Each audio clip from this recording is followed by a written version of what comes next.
მოგესალმებით. მოკლედ, თუ კი პირველი ვიდეო ნახეთ, ეს მეორე ვიდეო არის რიგით. შეგპირდით, რომ ამ ვიდეოში, მეორე ვიდეოში უკვე გავაკეთებდი ნახტომს, ანუ ცოტა მომავლიდან ავიღებდი ამ ვიდეოს და ისე გავაკეთებდი. ანუ ლედნათურის ანთება და ამისთვის საჭირდება მაგალითად აუცილებლად ეს მიკროკონტროლერი. ეს ფოტორატომი მაქვს ამ ყველაფერს აგიხსნით, შეიძლება უკვე გააქვთ, მაგალითად ეს TM32F103. აი ესე გამოიყურება ეს. ესეც შეგიძლიათ გამოიყენოთ, რა თქმა უნდა, ცოტა რაღაცა სხვაობა იქნება კოდში, იმიტომ რომ ცოტა რეგისტრების, სხვადასხვა რეგისტრები აქვს, მაგალითად GPIO პორტებს. ახლა ვცდილობ რომ არ შემოვიტანო რაღაც უცხო ტერმინები, მაგრამ ამ ყველაფერს გავივლეთ.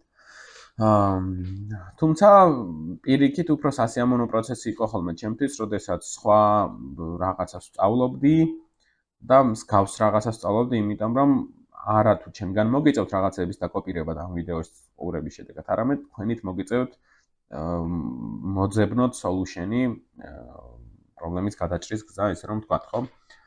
მოკლედ, თუ ეს პროცესორი გაქვთ, დაგჭირდებათ მაგალითად ლედნათურა, რომელიც ზედვე არის ჩაშენებული და მე ამაზე დავწერ კოდს.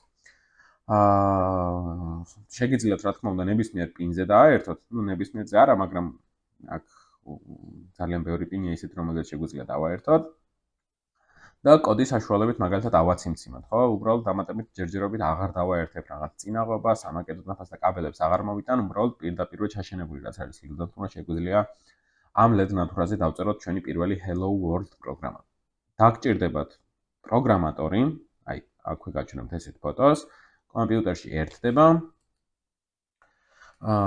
პროგრამატორი USB პორტზე, შემდეგ კაბელებით თვითონ STM ბორდზე და კოდი ესე იწერება ამ გზით.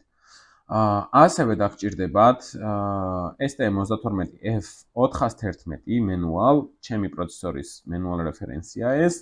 ხოლო თუ თქვენ იყენებთ, როგორც უკვე გითხარით, Bluefields, ანუ STM32F103, Cortex M3, დაგჭირდებათ მისი და აქ ჩაწერთ Google-ში უბრალოდ manual reference ეს აი გავხსნი და თან გეტყვით რაც არის, ხო?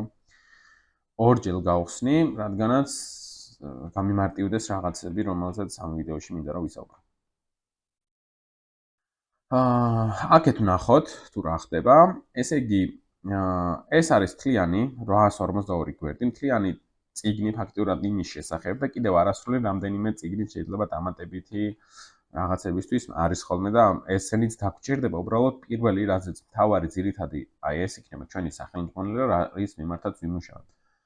ამ რაოდენობამ page-ების და ესეთმა data-sheet-მა შეიძლება ბევრი გინახავთ ესეთი სახელმძღვანელოები და არ აგაბნიოთ ჩვენ ამას თავიდან ბოლომდე და ესე არ გავივლით, უბრალოდ ყოველთვის გვექნება იდეაში ამისი წაკითხვის საშუალება და გვეცოდინება როგორ უნდა წავიკითხოთ და რა გამოვიყენოთ, რა გვჭირდება და მარტივად როგორ მოვძებნოთ, ანუ შეიძლება უცებ აქ გადავხტე, ეს წავიკითხო, მერე აქ ეს და всё გამოვიდეს რაღაცა კოდი.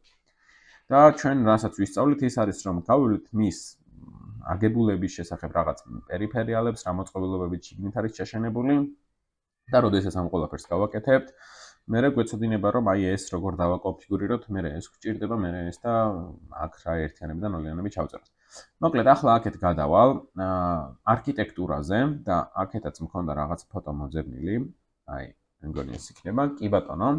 წარმოვიდგინოთ ახლა ეს არის მთავარი პროცესორი, აი აქ ამ ფოტოში ეს შავი დეტალი მთავარი პროცესორი რაც არის, ხო? აქვს ასევე ღილაკები, სხვადასხვა ელექტრომოწყობილობები და პინები და Type-C პორტი. მოკლედ თვითონ ამ შავ დეტალში, პროცესორში, ანუ რაც ხდება, აი ამას გავადიდებ და ვნახოთ.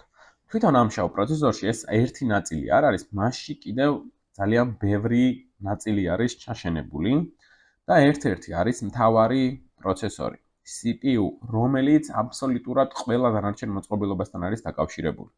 ანუ ერთი მოწყობილობა თუ კი მეორეს უნდა რომ დაუკავშირდეს, პროცესორის გავლით ხდება ეს ყველაფერი. არის წინაზე როგორც ვილაპარაკე IO პორტს, ანუ პინებისთვის პასუხისმგებელი პორტები, ანუ თუ კი მინდა რომ პინებზე რაღაც ინფორმაცია მივიღო და გამოვიტანო, მომიწევს დავაკონფიგურირო IO პორტები. თუ თუ კი მინდა რომ რაღაც მონაცემების გავაგზავნო ან მივიღო, მომიწევს მაგალითად შეიძლება გაჩნდა რომელ ინფორმაციის მიმღებ გამგზავრს ვიყენებ, ხო? კომუნიკაციის რომელ პროტოკოლს არის USART, Universal Synchronous Asynchronous Receive Transmit, Serial Peripheral Interface, Inter-Integrated Circuit, ანუ I2C, ესეც მოიხსენება ხოლმე, two-wire და ასე შემდეგ. მოკლედ ესენი განსხვავდებიან და ამათაც სათითაოდ ძალიან ღრმად და ფუნდამენტურად გავივლით, ისე რომ აი ზუსტად გვეცოდინება თითქოს ჩვენ დავდივართ ერთიანების და ნულიანების მაგივრად. და მოკლედ რომელიც გამოყენებაც მინდა, უნდა დავაკონფიგურირო ის და შემდეგ ჩავწერო კოდში. შემდეგ ეს პროცესორი გააქტიურებს და დაიწყებს მუშაობას იმ გააქტიურებულ პერიფერიალები ქვია ამ ყველაფერს, აი ამ თითოეულ ADC კონვერტერი, ტაიმერები არის, ოპერატიულია, ფლეშ მეხსიერება და ასე შემდეგ. მოკლედ აღარ გავართულოთ. ესე იგი, წარმოვიდგინოთ, რომ გვაქვს ესეთი მოცემულობა, ერთი მთავარი პროცესორია, ეს შიდა არქიტექტურა. და მასში არის კიდევ სხვადასხვა უბნები და თუ კი მე ამა თუ იმ დავალებას შევასრულებ, უნდა გამოვიყენო ეს უბნები. რადგანაც ჩვენი დავალება არის დღევანდელი, რომ ავანთოთ ნატურა, გეტყვით, რომ IO პორტები, ანუ ეს პორტები, input-output პორტები, მოგვიწევს, რომ დავაკონფიგურიროთ. აი ეს უბნები. ახლა აქეთ ამ ფოტოზე დავბრუნდები, ესეც არის დიაგრამა, ბლოკ სქემების დიაგრამა ჩვენი პროცესორის შესახებ. ანუ როგორ არის ეს ზოგადი ფოტო არის, თუ როგორ არის დაკავშირებული სხვადასხვა მოწყობილობებთან ჩვენი CPU, ხოლო ეს არის ჩვენი STM32F411-ის დიაგრამა. ანუ მარცხენა ზედაკუთხეში აქეთ რასაც ვხედავთ, ეს არის პროცესორი. შემდეგ ნახეთ, სამი გამომავალი აქვს და აწერიათ D-bus, I-bus და S-bus, data bus, instruction bus და system bus, რომელიც უკავშირდება AHB bus matrix, რაღაცა ესეთი მონაცემი, რაღაცა ესეთი შუამავალია. შემდეგ უკავშირდება მაგალითად flash, RAM-ს, ასევე რაღაც კიდე გამტარს გზას, ხო, გზა დავარქვათ, მოდი AHB-ს, AHB 2-ია ეს, AHB 1-იც არის და ესენი უკავშირდებიან სხვადასხვა იმ პერიფერიალებს, რომელიც თქვი, ხო? აი ჩვენი GPIO ნახეთ, როგორ უკავშირდება პროცესორს. არსებობს ესე იგი GPIO-C, რომელიც დაკავშირებულია AHB გზაზე, რაღაცა highway, მაგისტრალი დავარქვათ. და ეს მაგისტრალის გავლით შეგვიძლია პროცესორით მართოთ უკვე ეს პერიფერიალი, ხო? ნუ სხვადასხვა პერიფერიალები სხვადასხვა გზით უკავშირდებიან, მაგალითად SPI, UART, I2C, ხო? აი აქეთ APB1-ზე, რაღაც 50 MHz-ი აწერია მაქსიმალური სიჩქარე, აქეთ 100 MHz-ი და ასე შემდეგ. ახლა ამ დეტალების განხილვას ჯერ არ დავიწყებთ, რაც წარმოადგენს, უბრალოდ ჩვენ რაც გვჭირდება, ეს არის რომ GPIO port C როგორ უკავშირდება AHB 1-ით გადის, შემდეგ bus matrix-ში შედის და bus matrix-თან არის დაკავშირებული. ეს არის bus matrix, ანუ გზების მატრიცა ფაქტიურად და აქაც გვაქვს ეს ფოტო ჩვენ, აი ეს არის ჩვენი პროცესორის რეალური. ნახეთ AHB 1 პერიფერიალი, AHB 2 პერიფერიალი. მოდი ვნახოთ ეს დიაგრამა AHB 1, AHB 2. ანუ bus matrix-ი დაკავშირებულია აქ და აქ და პროცესორთან. დავბრუნდეთ ისევ აქეთ, ეს არის ჩვენი პროცესორი Cortex M4 და აქვს ეს სამი ბასი, რომელიც წეღან ჩამოთვალეთ. I-bus, D-bus და S-bus. ნახეთ თითოეულ მოწყობილობას რა გზით უკავშირდება, ანუ ძირითადად ყველა მოწყობილობა დაკავშირებულები არიან ამ ბასებზე, ამ გზებზე, მაგისტრალებზე და აქვე არის ეს მატრიცა თუ რომელი გზით უკავშირდება რომელ პერიფერიალს, ხო? პერიფერიალ 1, პერიფერიალ 2 და ესე აქ აქ აღარ არის უკვე ჩამოწერილი, ხო? ეს AHB პერიფერიალ 1 რომელ პერიფერიალებთან არის დაკავშირებული. ხო, ამ ყველაფერსაც შემდეგში უფრო დეტალურად გავივლით. ახლა რადგანაც ნატურის ანთება გვჭირდება, ეს არის რომ ჩვენ პროცესორი უნდა დავაპროგრამიროთ ისე, რომ ინფორმაციები მიმოცვალოს AHB-ს 1-ის გავლით port C-სთან. სანამ ამ დეტალებზე გადავალ, მინდა რომ რაღაც ესეთი გავაკეთო, აი მეხსიერება რომ წარმოვიდგინოთ თუ როგორ გამოიყურება. ნებისმიერ მეხსიერებაზე არის აქ საუბარი. მოკლედ მთლიანად აღარ დავყოფ ახლა ბევრი დრო რო აღარ ხარჯოთ. და ნუ ასე შემდეგ წარმოიდგინეთ რომ ესე დავყავით ეს ყველაფერი. მოდი ესე უფრო მარტივად. ასეთი უამრავი უჯრა არის თითოეული მოწყობილობისთვის ჩვენს რეალურ კომპიუტერებში თუ კონტროლერებში მეხსიერება ზუსტად ესე არის წარმოქმნილი. მოკლედ მეხსიერებაში საბოლოო ჯამში გეცოდინებათ ალბათ რომ იწერება ნოლები ან ერთები რაღაცა მონაცვლეობით. ნახეთ ყველა პერიფერიალს, რომელსაც ამ ფოტოზე ხედავთ, აქვს ესეთი ზომა რაღაც მეხსიერება. ამ მეხსიერებაში ამ ერთიანებს და ნოლიანებს როგორც ჩავწერთ, ისე იმუშავებენ. ანუ ეს მეხსიერება განკუთვნილია მათვე კონფიგურაციისთვის, რომ მე რაღაც ერთიანებს და ნოლიანებს, მაგალითად, io პერიფერიალში როგორც ჩავწერ, ისე იმუშავებს ჩვენი io, ხო? ანუ თუ ვეთქვი რომ ამაზე პორტ B-ში ან პორტ C-ში მე-13 პინზე გავუშვი ძაბვა, გაუშვებს ძაბვას, ოღონდ ეს უნდა დავაკონფიგურირო, ჯერ მიიღე ძაბვა, მაშინ სხვანაირად უნდა დავაკონფიგურირო. გაუშვი რაღაც ამუშავე მონაცემთა გაგზავნაზე, გააგზავნის რაღაცა მონაცემს, ხო? უბრალოდ ამ კონფიგურაციას როცა გავწერთ, მე პროცესორი გაიგებს ამ ყველაფერს და პროცესორი დაიწყებს მის ისე მუშაობას, როგორიც იქნება კონფიგურაცია. ამ მეხსიერების ადგილებს დაყოფილი არის, რომელსაც ქვია რეგისტრები. ანუ სულ ესე 32 ბიტიანი არის თუ გითხარით, არის ესეთი 32 უჯრებად რო წარმოვიდგინოთ. იცით რომ 1 ბაიტი არის 8 ბიტი, ყველაზე დაბალი 1 ბიტი არის 1 უჯრა ჩავთვალოთ. 8 უჯრა იგულისხმება 1 2 3 4 5 6 7 და 8, მაგალითად ასე რომ ჩავწეროთ, აი ეხლა ეს რაც შემოვხაზე, ეს არის 1 ბაიტი. 32 ბიტი ნიშნავს 4 ბაიტს, ხო? ანუ 4 ბაიტისგან შედგება STM32-ის მონაცემები, ესე 32 ბიტისგან არის ხოლმე დაკომპლექსებული. მოკლედ, ამ ყველაფერს ქვია მისამართები, რეგისტრები უпростоრად და რეგისტრებში იწერება, ანუ ამ მეხსიერების ნაწილს ქვია რეგისტრები. პერიფერიალის მეხსიერების ნაწილებს ქვიათ რეგისტრები. ხოლო ის თუ როგორ უნდა დავაკონფიგურიროთ, ერთიანები და ნოლიანები როგორ უნდა ჩავწეროთ, ამას ქვია უკვე რეგისტრებში უნდა ჩავწეროთ ეს, ხო? რადგანაც ამ მეხსიერების ნაწილს ქვია რეგისტრი, არსებობს მაგალითად როგორ იმუშაოს რეგისტრები, ესე გამოიყურებიან. სხვადასხვა ტიპის რეგისტრები არსებობენ, გამოყოფილია მოკლედ აი ამ ნაწილში თუ ჩავწერ ერთიანების და ნოლიანების კონფიგურაციას, ეს ერთიანების და ნოლიანების კონფიგურაცია ისეთ შეიძლება იყოს, რომელიც განსაზღვრავს ინფორმაციის გამოტანას ან შეტანას, ხო? Inputs ან outputs. ერთი უბანი მეხსიერების ესეთი უბანი შეიძლება იყოს იმისთვის განკუთვნილი, რომ იყოს მაგალითად სიჩქარე, ხო, speed. ასევე არის მაგალითად სხვადასხვა უბნები, ეხლა აღარ გავაგრძელებს ხო ისეთი, რომ აღარ აგრიოთ, ამ ყველაფერს გაჩვენებთ. და აქ თუ მაგალითად აი ჩავწეროთ, წარმოიდგინეთ 1 1 1 1 და ყველგან ერთიანად წარმოიდგინოთ, რომ მაქსიმალური სიჩქარეა, ხოლო თუ რაღაც ნოლიანებს რაღაცა შეიძლება სიჩქარე და ასე შემდეგ. ეხლა ეს ყველაფერი მოდი გადავიდეთ და ვნახოთ მენუალში. აი GPIO-ს რეგისტრებზე გადავალ, აქ ჩამოვშლი GPIO-ს, გაიხსნება აქ სხვადასხვა ეს ინფორმაცია, თვისებები, ფუნქციები და რეგისტრები. რეგისტრები ჩამოვშალოთ და მოდი გადავიდეთ აი აქ პირველივე რეგისტრზე. ესე იგი, ჩვენ გვაქვს GPIO რეგისტრი, რომელიც პინებზე აგებს პასუხს ამ პორტების გავლით, პინებზე რა ინფორმაცია გამოვიდეს, ხო? პორტები ქვია, აი უბნებად დაყოფილ, ნახეთ, აქეთ რო დაუბრუნდე.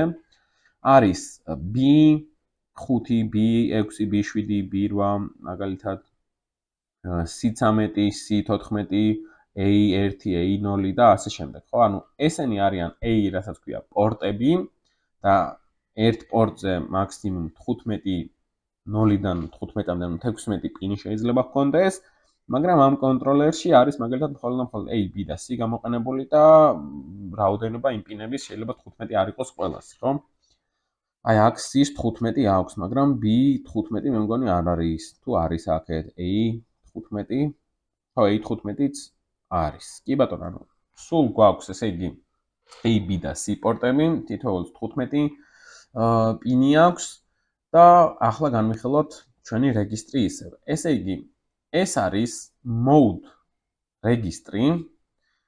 წარმოვიდგინოთ ახლა ესეთი ფოტო, განსაზღვრავს მაგალითად ეს არის mode, ხო?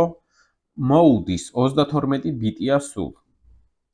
თითოეული რეგისტრი, ყველა რეგისტრი ამ პროცესორში გვხვდება 32 ბიტის. თუ არ ჭირდება 32 ბიტი, მაგალითად შეიძლება ნაწილი იყოს დარეზერვებული, ანუ არ გვჭირდება და აზრი არ გქონდეს და აზრი არ აქვს მაგალითად იქ რაიმეს გამოყენებას. შესაბამისად, ნახეთ, აქ გამოყენებულია 32-ვე და აქ წერია ესეთი რაღაცა, 2 ციფრის, ანუ სულ 0 და 1-იანი გვაქვს. 0-0-ს თუ ჩავწერ, ნახეთ, mode 1-ში იგულისხმება მაგალითად 0 პინი input-ად, 0-ს თუ ჩავწერთ, ანუ აქ თუ 0 და აქ 1 იქნება, 0-ს თუ ჩავწერთ general purpose output-ზე გადავა, შემდეგი alternate-ზე და ასე შემდეგ. ეს არის output-ის ტიპი, როგორი იყოს, push-pull-ი, open drain-ი, ესენი არ გავართულოთ, საფუძვლიანად ყველაფერს ამას გავივლით. აი აქაც სიჩქარის როგორც გითხარით, როგორ უნდა ჩაიწეროს. ასევე გვაქვს pull up, pull down რეგისტრი, ამასაც გავივლით. შემდეგი არის input data და საბოლოო არის, საბოლოო არა, ჩვენთვის რაც საინტერესო არის, ეს არის output-ი. რადგანაც ჩვენ უნდა გამოვიტანოთ სიგნალი ჩვენს პინზე. აი ნახეთ, აქ აწერია ესეთი რაღაცა read write-ი, ანუ მაგალითად ამ პორტზე მე-13-ზე რომ დავწერო read-ში წაკითხვა შემიძლია და write-ში ჩაწერაც, ხო, რომ ჩავწერო 0-იანი პირდაპირ მე-13 პინზე გამოვა ეს ინფორმაცია, 1-იანი რომ ჩავწერო პირდაპირ მე-13-ზე გამოვა. აქეთ დავბრუნდები, იმისთვის რომ ახლა კოდის წერა დავიწყოთ, აქ გვაქვს ესეთი რაღაცა. ჩვენ უნდა გავააქტიუროთ გზა, ანუ clock-ი და clock-იც ახალი მცნება არის და გავივლით საბუძვლიანად რა არის clock-ი და რისთვის გვჭირდება და როგორი ტიპის clock-ები არსებობენ. ეს clock-ი, ანუ უნდა ფაქტიურად ეს გზა უნდა გავააქტიუროთ. system bus-ზე არის დაკავშირებული AHP1, აი აქ რო ნახოთ ესეთი რაღაც. ანუ ჩვენ კონტროლერის აი ეს გზა უნდა გავააქტიუროთ. ხო, აი აქეთ დავბრუნდეთ. ამის შემდეგ, როდესაც გავააქტიურებთ clocks, უნდა გავააქტიუროთ, დავაკონფიგურიროთ, ესე იგი, port C რეგისტრი და შემდეგ, როდესაც ამ ყველა კონფიგურაციას გავწერთ, მერე გავაგზავნოთ output რეგისტრზე 1-იანი და 0-იანი მე-13 პინზე. აი, მოკლედ ეს პრინციპი იმედია გავიგეთ, თუ არა კითხვები აუცილებლად დამიწერეთ და შემიძლია ხელახალს გადავიღო და გავაკეთო ხოლმე რაღაცა გადახვევები ამ თემიდან. მოკლედ, აი, ნახოთ ესეთი რაღაცა. უკვე კოდზე გადავიდეთ თუ რაიმე არ მინდა რომ გამომრჩეს. მოდი ესეთ რაღაცას გავაკეთებ, ხო? აი, აქეთ GPIO-ს რეგისტრზე დავბრუნდები. ესე იგი, მე თუ მინდა რომ output-ი გახდეს ჩემი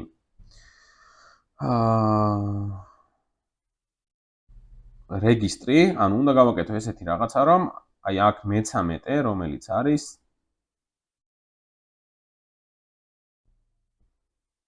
აქ ჩავწერო 0 და აქ ჩავწერო 1, რადგანაც აქ მეუბნება რომ 0-ს თუ ჩავწერ, output mode-ზე გადავალ. ანუ პინზე შემეძლება გამოვიტანო ინფორმაცია.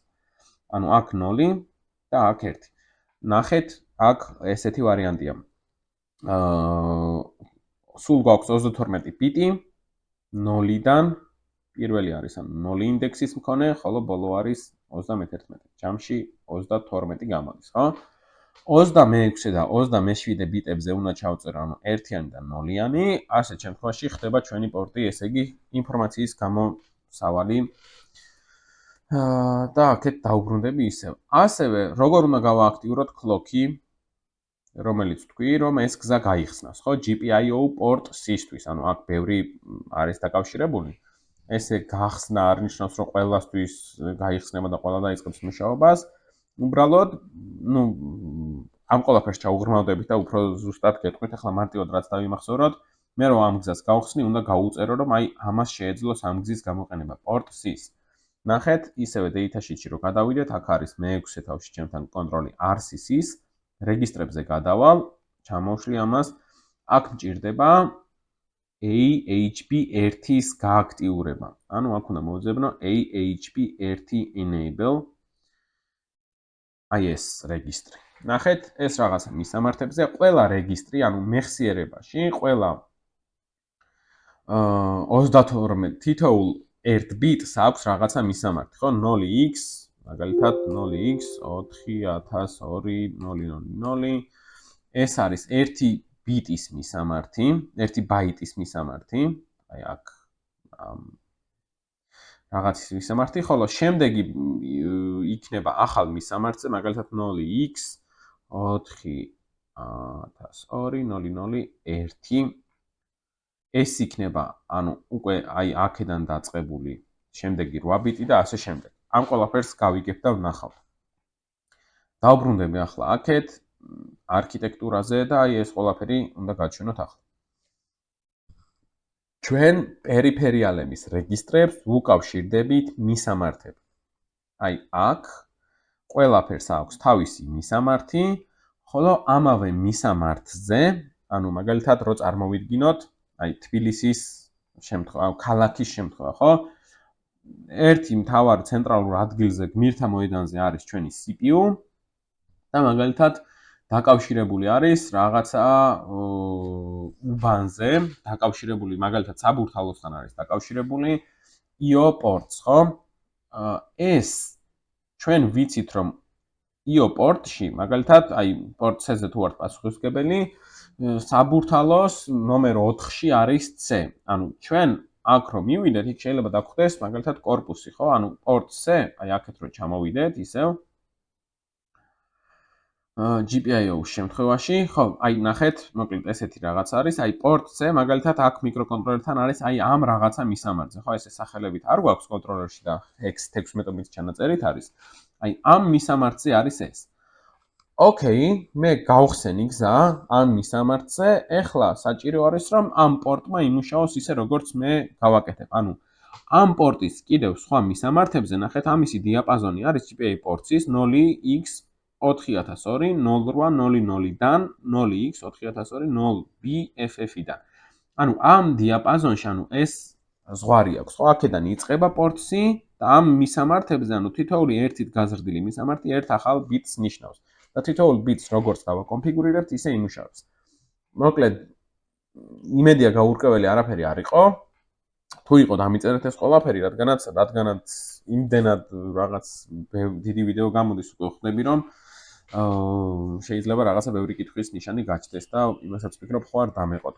მაგრამ მოდი ახლა გავაგრძელებთ და თუ რამე მე კომენტარების მიხედვით გავაკეთებ თუ საერთოდ იქნება ვინმე ვინც დაინტერესდება. კაი, მოდი დავბრუნდეთ ესე იგი, აი აქეთ ამ ფოტოზე თითოეულ ბიტს აქვს თავისი მისამართი, ხო? მე შემიძლია პირდაპირ გადავიდე AHP1-ის enable register-ზე. აი ამ რეგისტრზე, ხო ისედაც აქ ვიყავი. ნახეთ GPIO-C წერია აქ. აუცილებლად იქნებოდა ეს, რადგანაც AHP1-ზე რაც იქნება დაკავშირებული, აი აქ ამ გზაზე, ყველას მისამართი ეწერება. ყველას კონფიგურაცია. 32 ბიტია, ნახეთ, სულ ყველას არც იყენებს, 23-დან 31-მდე არ იყენებს, 16-დან 13-დან 20-მდე არ იყენებს და უბრალოდ ნაწილს იყენებს, ხო?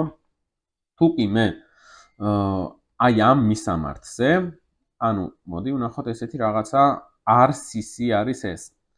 Reset Clock Control-ი, მოკლედ აქ ჩვენ რასაც გამოვიყენებთ, RCC იქნება, RCC-ს ამ მისამართზე, ანუ ზუსტად ნახეთ 4002-3800.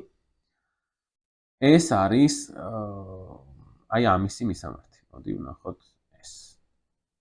აი 00, ხო, ზუსტად ამის 00 მისამართი არის RCC Clock Control Register. ასევე არის 32 ნახეთ, ესეთი რაღაცა გავაკეთეთ. 32, ანუ ერთი მისამართი მიუთითებს 8 ბიტს. აი 1, 2, 3 და 4.